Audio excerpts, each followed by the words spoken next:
Good morning everyone, welcome back to AEJI Storytime channel for kids. Today we are going to be reading Beep Beep Beep Beep by Petr Horacek. We are all driving to Grandma's house. Todos vamos en el carro a la casa de abuela. Boom, boom, boom, boom, through the town, a través de la ciudad.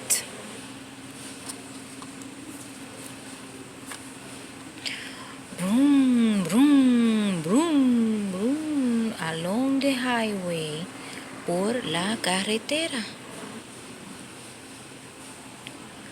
Choc, choc, choc, choc, over the crosswalk, sobre el cruce de peatones.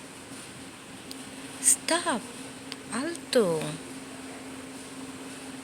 The traffic light is red. La luz del semáforo está roja.